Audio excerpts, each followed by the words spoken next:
Hello friends, नमस्कार। एक बार फिर से आप सभी का ज्ञानकोश यूट्यूब चैनल में स्वागत है। आज का हमारा विषय है मौर्य वंश। मौर्य वंश से संबंधित पूरी जानकारियां हम आज की वीडियो में पढ़ेंगे। आप सभी को पता है, पिछली वीडियोस में मैं पढ़ा चुका हूं कि हम एक एक करके जो प्राचीन भारत था उसकी एक एक वीडियो करके क्रम वाइज पढ़ते हुए आ रहे हैं। तो इसी क्रम में आज हमारा नंबर आएगा मौर्य वंश का। आप सभी से पहले हम चर्चा कर चुके हैं, इससे पहले मगध साम्राज्य का उत्थान हुआ था और मगध साम्राज्य के अंतर्गत सबसे पहले जो वंश आता है वो आता है हर्यक वंश। हर्यक वंश के पश्चात आता है शिशुनाग वंश। शिशुनाग वंश के पश्चात आता है नंद वंश और नंद वंश की समाप्ति के पश्चात आता है मौर्य वंश। और मौर्य ये वीडियो हम पहले पढ़ चुके हैं। अगर आपने अभी तक नहीं पढ़ी है तो आप लोगों को मैं डिस्क्रिप्शन में प्रोवाइड कर दूंगा, आप लोग जरूर पढ़ लीजिएगा ताकि आप लोगों का बेस धीरे धीरे क्रम वाइज सही तरीके से चलता रहे। उसी को आगे बढ़ाते हुए हम पढ़ते हैं आज मौर्य वंश। मौर्य वंश जो है, मौर्य वंश का 322 ईसा पूर्व से 185 ईसा पूर्व तक इसका ये वंश चला था। अब मौर्य वंश से पहले की वीडियो में हम ईरानी आक्रमण और यूनानी आक्रमण भी पढ़ चुके हैं। ईरान से आक्रमण हुआ था और उसके बाद यूनान यानी कि सिकंदर के जो आक्रमण हुए थे वो सारी जानकारियां पढ़ चुके हैं। क्योंकि वो मौर्य वंश के समकालीन थी तो इसलिए हमने पहले उनको पढ़ा था और उसके बाद में हमने मौर्य वंश का आज नंबर आता है। तो अगर आपने नहीं पढ़ी है अभी तक तो डिस्क्रिप्शन में आप लोग पढ़ लीजिएगा। तो चलिए शुरू करते हैं आज की वीडियो यानी कि मौर्य वंश। अगर हम सबसे पहले बात करें कि मौर्य वंश की हमें जानकारी कहां से मिलती है, क्योंकि शुरुआत तो हम जानकारी से ही करेंगे, तो अगर हम बात करें कि मौर्य वंश की जानकारियां कहां से मिलती है तो मौर्य वंश की जानकारी के जो मुख्य स्रोत है वो दो प्रकार से है। सबसे पहला है साहित्यिक स्रोत और दूसरा है पुरातात्विक स्रोत। दो प्रकार के साहित्य को पढ़ने के या साहित्य की जानकारी प्राप्त करने के दो प्रकार के स्रोत होते हैं। सबसे पहला है साहित्यिक स्रोत, दूसरे होते हैं पुरातात्विक स्रोत। साहित्यिक स्रोत में वे सभी स्रोत आते हैं जो कि किसी विद्वानों द्वारा, इतिहासकारों द्वारा जो रचित है, जो लिखित है, वो सारा का सारा जो मटेरियल है वो साहित्यिक स्रोत के अंतर्गत आता है। और जो अभिलेख होते हैं, गुफाएं होती है, उनमें चित्रकारी होती है या जो जमीन के अंदर से खोद करके जो सर्वेक्षण के द्वारा जो प्रमाण प्राप्त होते हैं वो आते हैं पुरातात्विक स्रोत के अंतर्गत। तो सबसे पहले बताएं कि जो स्रोत है दो प्रकार के हैं, साहित्यिक स्रोत और दूसरा है पुरातात्विक स्रोत। अगर हम बात करें सबसे पहले साहित्यिक स्रोत की, तो साहित्यिक स्रोत में सबसे पहले आता है अर्थशास्त्र। अर्थशास्त्र जो है वो चाणक्य की रचना है। चाणक्य का ही नाम विष्णुगुप्त है, चाणक्य को ही कौटिल्य भी कहते हैं। तो चाणक्य ने एक पुस्तक लिखी थी अर्थशास्त्र। इस अर्थशास्त्र में जो है वो राजनीति की पूरी जानकारी मिलती है और राजनीति के साथ साथ राजा के सप्तांग सिद्धांत मिलते हैं, राज्य के सप्तांग सिद्धांत मिलते हैं और इस अर्थशास्त्र में ही कूटनीति की भी जानकारी मिलती है। तो इस अर्थशास्त्र के द्वारा भी हमें पूरे जानकारी मिलती है मौर्य वंश की। उसके बाद बात करते हैं इंडिका की। इंडिका जो है वो मेगास्थनीज की रचना है। मेगास्थनीज आप सभी को पता है कि मेगास्थनीज जो था वो मौर्य वंश में आया था, लेकिन वो मुख्य रूप से मौर्य वंश का नहीं था। उसके बारे में हम आगे की वीडियो में चर्चा कर लेंगे।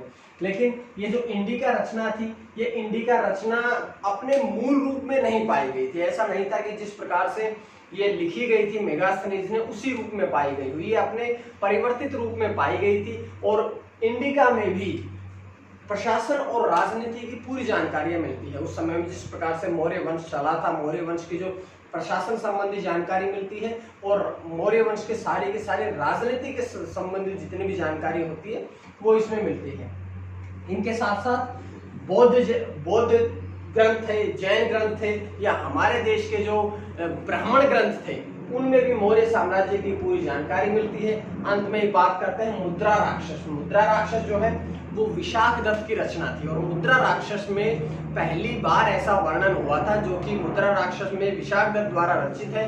और मुद्रा राक्षस में ये लिखा गया था कि किस प्रकार से घनानंद को चाणक्य ने चंद्रगुप्त मौर्य के साथ मिलकर के नंद वंश के अंतिम शासक घनानंद को हराया था। ये पूरी की पूरी जानकारी हमने मुद्रा राक्षस से प्राप्त होती है।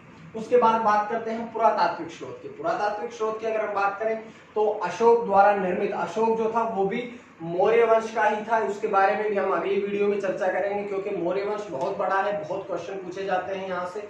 तो एक वीडियो में हम पूरा नहीं पढ़ेंगे, अगली वीडियो में हम अशोक के बारे में भी पढ़ेंगे। तो ध्यान रखिएगा, पुरातात्विक स्रोत में जो अशोक द्वारा लिखित, जो अशोक द्वारा जो निर्मित अभिलेख थे, उन अभिलेख से प्राप्त होती है जानकारी। जो अशोक ने स्तूप बनवाए थे, लगभग 84,000 स्तूप बनवाए थे, उन सभी स्तूप की जानकारी मिलती है। भवन निर्माण कला की जानकारी मिलती है, गुफाओं से जानकारी मिलती है, क्योंकि उस समय पहाड़ों को काट करके गुफाएं बना दी जाती थी और गुफाओं में चित्रकारी के द्वारा प्रदर्शन किया जाता था। तो ये सारी जानकारियां, गुफाओं में जो चित्रकारियां थी उनके द्वारा भी जानकारी मिलती है मौर्य वंश की। उसके पश्चात बात करते हैं जूनागढ़ का अभिलेख। जूनागढ़ का अभिलेख जो है उससे भी मौर्य वंश की बहुत सी जानकारियां प्राप्त होती है। तो ये सारी जानकारियों के स्रोत है जो कि हमें ये बताते हैं कि मौर्य वंश की स्थापना या मौर्य वंश के समय राजनीति कैसी थी, प्रशासन कैसा था, समाज कैसा था, किस प्रकार से वो व्यापार करते थे। ये सारी की सारी जानकारियां जो थी वो इन स्रोत से प्राप्त होते हैं। क्योंकि ये लंबा टॉपिक इसलिए है, बहुत से क्वेश्चन बनते हैं यहाँ से, तो आप लोग एक एक करके जरूर इसको पढ़िएगा। उसके बाद अब हम बात करते हैं मौर्य वंश की। तो सबसे पहले बात करते हैं कि मौर्य वंश की स्थापना किसने की थी। मौर्य वंश के अगर हम संस्थापक की बात करें तो मौर्य वंश की स्थापना या मौर्य वंश के जो संस्थापक थे वो थे चंद्रगुप्त मौर्य। चंद्रगुप्त मौर्य जो थे वो मौर्य वंश के संस्थापक थे। उन्होंने 322 ईस्वी पूर्व में चाणक्य के साथ मिलकर के घनानंद को हराया था, और घनानंद को हराने के पश्चात महानंद वंश की समाप्ति होती है। और कौन से वंश की शुरुआत होती है?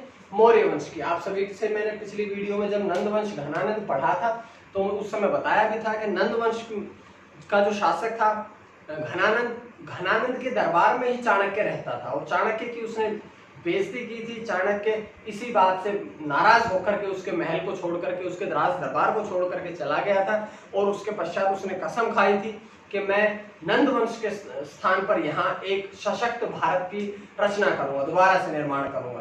तो इसी अपनी कसम को पूरा करते हुए चाणक्य ने चंद्रगुप्त मौर्य के साथ मिलकर के घनानंद को हराया और भारत में और मगध पर मौर्य वंश की स्थापना करी थी।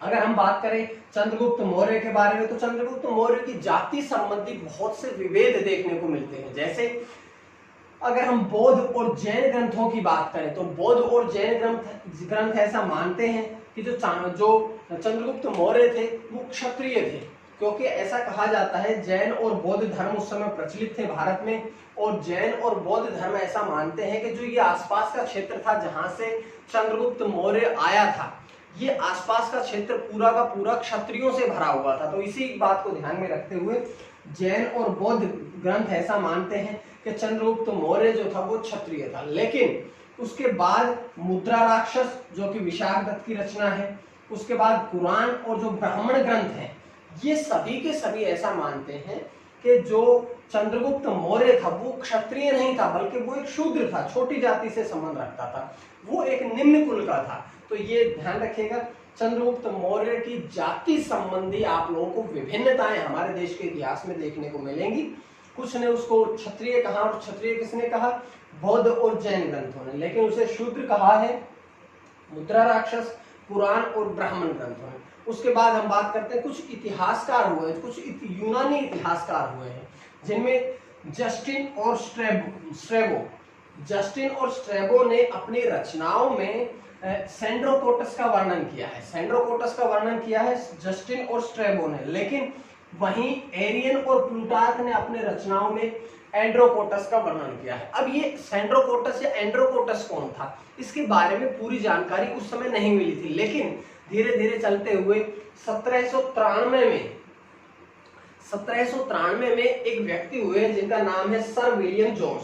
सर विलियम जोन्स ने ये कहा है कि जो सेंड्रोकोटस और एंड्रोकोटस है ये और कोई नहीं बल्कि चंद्रगुप्त मौर्य है, क्योंकि ये सारे के सारे यूनानी इतिहासकार थे और इन्होंने अपनी रचनाओं में दो व्यक्तियों का नाम लिखा है। जो सबसे पहले जस्टिन और स्ट्रैबो ने कहा है सेंड्रोकोटस, और एरियन और प्लूटार्क ने कहा है एंड्रोकोटस। बाद में 1793 में सर विलियम जोन्स ने कहा है कि ये सेंड्रोकोटस और एंड्रोकोटस और कोई नहीं बल्कि कौन था? चंद्रगुप्त मौर्य था। तो बहुत बार ऐसा क्वेश्चन में आप लोगों ने देखा होगा कि ऐसा पूछते हैं कि सेंड्रोकोटस जो है वो चंद्रगुप्त मौर्य को किसने कहा, तो ध्यान रखिएगा जस्टिन और स्ट्रैबो ने।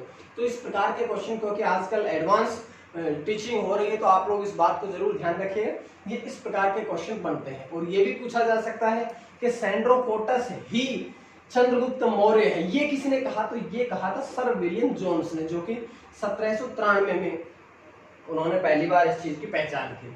उसके बाद हम बात करते हैं कि जैसे ही चंद्रगुप्त मौर्य मगध का शासक बनता है, मौर्य वंश की स्थापना होती है, तो चंद्रगुप्त मौर्य जो था वो बहुत ही प्रतिभाशाली व्यक्ति था और शक्तिशाली साम्राज्य की स्थापना रखने की वो उम्मीद करता था, शक्तिशाली साम्राज्य स्थापित करने की उसमें महत्वाकांक्षा थी। तो इसी बात को ध्यान में रखते हुए उसने अपने साम्राज्य का विस्तार किया और पहली बार कोई ऐसा भारत के इतिहास में शासक आया था जिसने अफगानिस्तान सीमा से लेकर के भारत में पूर्वी सीमा बंगाल तक और उत्तर में कश्मीर से लेकर के दक्षिण में कर्नाटक तक इतना बड़ा विशाल साम्राज्य स्थापित किया था।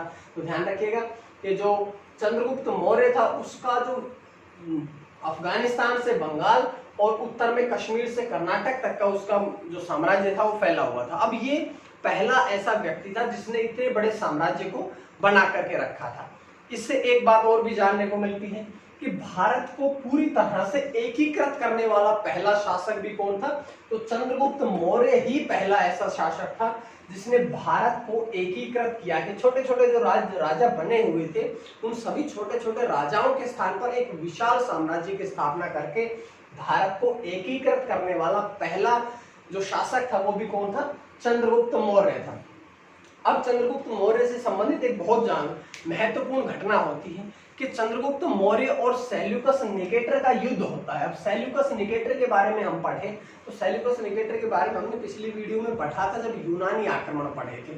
जब हमने सिकंदर के बारे में पढ़ा था तो हमने पता है कि जो सेल्यूकस निकेटर था वो सिकंदर का ही सेनापति था। और जब सिकंदर यहाँ से लौट करके कौन सी नदी के तट से गया था, व्यास नदी के तट से, जब सिकंदर की सेना ने व्यास नदी को पार करने से मना कर दिया था तो सिकंदर अपनी सेना को लेकर के वापस यूनान चला गया था, जहां पर उसकी जाते समय बेबीलोन में मृत्यु हो गई थी। लेकिन जो भारत में जो उसने कंधार के और जो भारत का पूर्वी भाग जीता था ना, पूर्वी नहीं, भारत का पश्चिमी और उत्तरी भाग जीता था, जो अफगानिस्तान का क्षेत्र जीता था, जो पाकिस्तान का क्षेत्र जीता था, वो जीते हुए प्रदेश को किसे सौंप देता है, वो सेल्यूकस निकेटर को सौंप करके जाता है। ये बातें हम पढ़ चुके हैं। तो सेल्यूकस निकेटर कौन था, बहुत बार एग्जाम में पूछते हैं। ये सिकंदर का ही सेनापति था जिसका 305 ईसा पूर्व में चंद्रगुप्त मौर्य से युद्ध होता है और इस युद्ध में चंद्रगुप्त मौर्य जीत जाता है। अब जो व्यक्ति युद्ध में हारता था उस युद्ध की भरपाई हारने वाला व्यक्ति ही करता था उस समय। तो हारा कौन यहाँ पर, तो सेल्यूकस निकेटर जो था वो इस युद्ध में हार गया था। तो भरपाई के लिए सेल्यूकस निकेटर ने अपने 4 प्रांत, जिसमें सबसे पहला था काबुल, कंधार, मकरान और हेरात, ये 4 प्रांत जो थे वो चंद्रगुप्त मौर्य को देने पड़े थे। उसके साथ साथ उसने अपनी बेटी पुत्री कार्नेलिया, या उसका नाम है हेलेना। अब कार्नेलिया या हेलेना का विवाह भी जो था वो चंद्रगुप्त मौर्य के साथ कर दिया था। ये चंद्रगुप्त मौर्य या मौर्य वंश की बहुत ही महत्वपूर्ण घटना है। लेकिन इसके बदले में चंद्रगुप्त मौर्य ने भी सेल्यूकस निकेटर को उपहार स्वरूप 500 हाथी प्रदान किए थे। तो ये लेन देन की जो प्रक्रिया थी वो आप लोग ध्यान रखिएगा। सेल्यूकस निकेटर के साथ 305 ईस्वी में युद्ध हुआ चंद्रगुप्त मौर्य का। चंद्रगुप्त मौर्य जीत गया और हार की भरपाई किसे करनी पड़ी, सेल्यूकस निकेटर को। अब सेल्यूकस निकेटर को हार की भरपाई करनी पड़ी तो उसने अपने 4 प्रांत काबुल, कंधार, मकरान और हेरात, ये चारों के चारों प्रांत जो थे वो सेल्यूकस निकेटर ने किसे दे दिए थे, चंद्रगुप्त मौर्य को दे दिए थे। और अपनी बेटी हेलेना या कार्नेलिया का, क्योंकि कई पुस्तकों में इसे कार्नेलिया दिखाते हैं, कई जगह इसको हेलेना दिखाते हैं, लेकिन दोनों एक ही नाम में, ध्यान रखिएगा आप लोग। इसका विवाह जो था वो चंद्रगुप्त मौर्य से कर दिया था और चंद्रगुप्त मौर्य ने वापिस 500 हाथी उपहार स्वरूप सेल्यूकस निकेटर को दिए थे। तो ये बहुत जरूरी जानकारी है। उसके बाद एक क्वेश्चन पूछा जाता है कि एक जस्टिन नाम का यूनानी इतिहासकार है, जस्टिन, उसने ये कहा था कि सिकंदर नहीं और जो चंद्रगुप्त मौर्य है उन दोनों की भी भेंट का वर्णन किया है उन्होंने। जस्टिन ने ही सिकंदर और चंद्रगुप्त मौर्य की भेंट का वर्णन किया है। ऐसा कहा है उसने कि जब घनानंद का शासन था मगध पर, घनानंद का जिस समय मगध पर शासन था उस समय चंद्रगुप्त मौर्य ने सिकंदर से घनानंद को हराने के लिए मदद मांगी थी, लेकिन वहां पर सिकंदर ने मना कर दिया था, जिस कारण से सिकंदर और चंद्रगुप्त मौर्य की भेंट भी होती है। लेकिन इस भेंट का वर्णन केवल जस्टिन करता है, अन्य इतिहासकार इस भेंट का कोई वर्णन नहीं करते हैं। लेकिन फिर भी अगर क्वेश्चन पूछा जाए तो आप लोग ध्यान रखिएगा इस बात का। उसके बाद है जस्टिन ने यह कहा कि चंद्रगुप्त मौर्य ने 6 लाख सेना लेकर के पूरे भारत को रौंद डाला। ये शब्द किसके हैं? बहुत बार एग्जाम में पूछा जाता है, आप लोग देखिएगा एग्जाम्स को उठा करके। ये शब्द भी किसने कहे थे? ये शब्द भी कहे थे जस्टिन ने। जस्टिन ने एक बात और कही थी कि जो डाकुओं का गिरोह, जो चंद्रगुप्त मौर्य की सेना है, चंद्रगुप्त मौर्य की सेना को डाकुओं का गिरोह कहा, वो भी किसने कहा? तो जस्टिन ने ही वो बात कही थी। तो ये 2-3 बातें हैं जो कि यूनानी इतिहासकार जस्टिन से संबंधित रखती है। जैसे सबसे पहले बात करते हैं कि जस्टिन ने सिकंदर और चंद्रगुप्त मौर्य की भेंट का वर्णन किया, उनके मिलन का वर्णन किया। दूसरी बात करते हैं कि जस्टिन ने ये कहा कि चंद्रगुप्त मौर्य ने 6 लाख की सेना लेकर के पूरे भारत को रौंद डाला। और एक बात और कहता है कि चंद्रगुप्त मौर्य की जो सेना थी वो डाकुओं का गिरोह थी। ये सारी बातें भी किसने कही थी? जस्टिन ने कही थी। उसके बाद एक क्वेश्चन वो पूछते हैं कि जब मगध साम्राज्य जब चल रहा था, जिस समय चंद्रगुप्त मौर्य शासन कर रहा था, तो उस समय मगध में 12 साल अकाल पड़ा था। और इस अकाल के समय में ही चंद्रगुप्त मौर्य ने जैन आचार्य भद्रबाहु, जैन आचार्य था भद्रबाहु, और भद्रबाहु से आप लोग ये बात ध्यान रखिएगा कि भद्रबाहु से एक और भी क्वेश्चन पूछे जाते हैं कि ये दिगंबर परंपरा के संस्थापक थे। जब हमने जैन धर्म पढ़ा था तो उस समय हमने पढ़ लिया था कि जैन धर्म जो था वो 2 भागों में बट गया था। सबसे पहला था दिगंबर और दूसरा था श्वेतांबर। जो नग्न अवस्था में रहते थे वो सारे के सारे दिगंबर कहलाते थे, और जो श्वेत वस्त्र धारण करते थे वो सारे के सारे क्या कहलाते थे? श्वेतांबर कहलाते। तो ये बात आप लोग ध्यान रखिएगा। ये हम जैन की वीडियो जो हमने डाली थी उसमें उस समय पूरा पढ़ा लिया था। उसके बाद बात करते हैं कि जब मगध में 12 साल का अकाल पड़ा था तो उस समय जैन आचार्य भद्रबाहु के साथ, भद्रबाहु कौन है? जिसने दिगंबर परंपरा की स्थापना की थी। इन्हीं भद्रबाहु के साथ में चंद्रगुप्त मौर्य चले जाते हैं। कहाँ पे? श्रवणबेलगोला। श्रवणबेलगोला कहाँ है? कर्नाटका में है। तो इन्हीं के साथ श्रवणबेलगोला चले जाते हैं और वहीं भद्रबाहु से ही जैन धर्म की दीक्षा लेते हैं। जैन धर्म की दीक्षा लेने के पश्चात वो 298 ईस्वी पूर्व में संलेखना या संथरा विधि के अंतर्गत, संलेखना या संथरा विधि के अंतर्गत अपने प्राण त्याग देते हैं। ध्यान रखिएगा, चंद्रगुप्त मौर्य ने जैन धर्म की दीक्षा ली थी और 298 ईस्वी पूर्व में संथरा या संलेखना विधि के तहत अपने प्राण त्याग दिए थे। अब संलेखना या ये संथरा विधि क्या थी? इस विधि में उपवास के द्वारा व्यक्ति अपनी जान या उपवास के द्वारा व्यक्ति अपने प्राण त्यागता है। तो ध्यान रखिएगा, ये बहुत बार क्वेश्चन पूछा भी गया है कि चंद्रगुप्त मौर्य ने कौन से धर्म का अनुयायी बना, या किससे धर्म की दीक्षा प्राप्त की, या फिर किस विधि के द्वारा उसने अपने प्राण त्यागे। तो ये सारे के सारे क्वेश्चन हमें यहाँ से मिल जाते हैं। उसके बाद 1-2 क्वेश्चन और भी छोटे छोटे इस मौर्य साम्राज्य या चंद्रगुप्त मौर्य से बनते हैं, जो कि सबसे पहला बात करते हैं मुद्रा राक्षस से।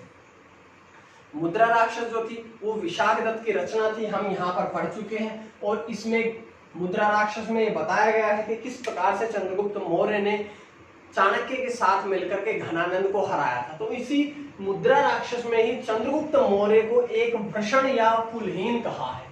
वृषण या कुलहीन का अर्थ ये है कि चंद्रगुप्त मौर्य जो था वो छोटे या निम्न कुल से संबंध रखता था। तो ये कहाँ पर लिखा हुआ है?